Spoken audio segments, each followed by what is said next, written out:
the harvest.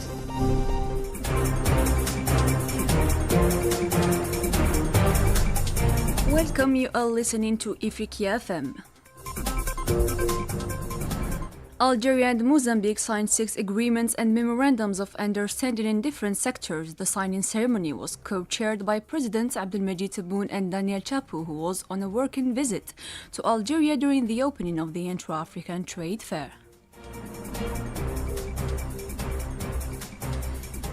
The 4th Intra-African Trade Fair continues in its 4th day in Algiers, featuring interactive sessions and the signing of agreements between participating companies. Minister of Pharmaceutical Industry Wassim Kouidri, in an exclusive interview with our journalist Asma Boulawad, announced that 17 agreements worth $400 million have been signed by companies since the fair began. Let's listen.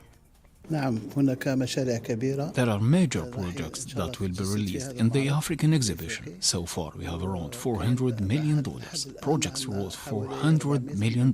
17 companies have launched them, and more are expected in the coming days.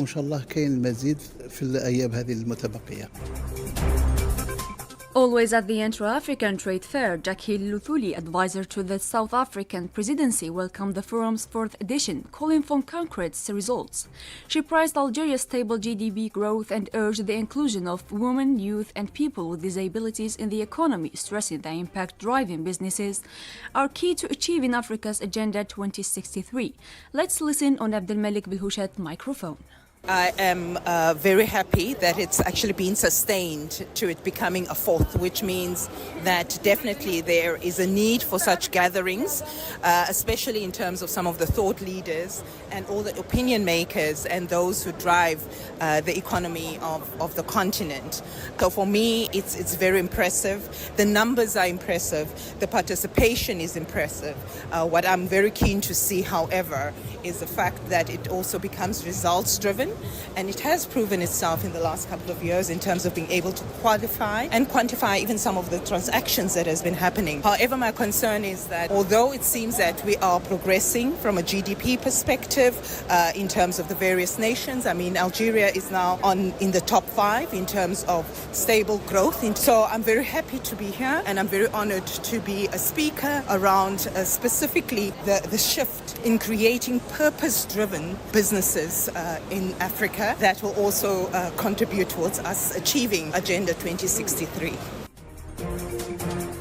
And Patrick Olivier Ndazanza, Director of Economic Development, Integration and Trade at the African Union, in an exclusive interview with Abdelmalik Bilhoushat, highlighted the importance of the Intra-African Trade Fair and underlined Algeria's role in accelerating the integration process across the continent. Let's listen. The objective of the Inter-African Trade Fair is clear. We want to boost inter-African trade, which today is estimated at 15%. Our goal as the African Union is, and as organizer of the Inter-African Trade Fair with the kind support of the Algerian Republic, is to ensure that Africa becomes the hub of production and growth in the world in the coming decade. Algeria does not just have the potential to play a major role. Algeria already plays a major role, and I would like us to keep this positive perspective. Algeria is an undeniable force of the African continent. Algeria is among the continent's superpowers. From this standpoint, Algeria is a driver of African integration. L'Algérie est un accélérateur de l'intégration africaine. Algeria signed a cooperation agreement to export 100 million euros for worth of electrical equipments to Côte d'Ivoire over 5 years, with 20 million euros in export annually. The deal was concluded on the sideline of the Intra-African Trade Fair in Algiers, following a successful 4 million euros pilot project. In Senegal, President Bassirou Diomaye Faye reshuffled his government, naming diplomat Cheikh Niang as Foreign Minister, Yassine Fall as Justice Minister, and Mouhamadou Bamba Cissé as Interior Minister. In health sector, the World Health Organization has sent a team of experts to Kasai Democratic Republic of Congo to support local rapid response teams against an Ebola outbreak. Authorities will also begin using 2,000 vaccine doses to immunize contacts and health workers.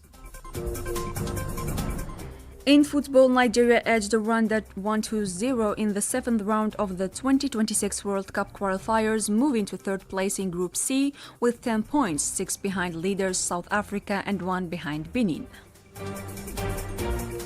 That's all for today. Thank you for listening. Under the slogan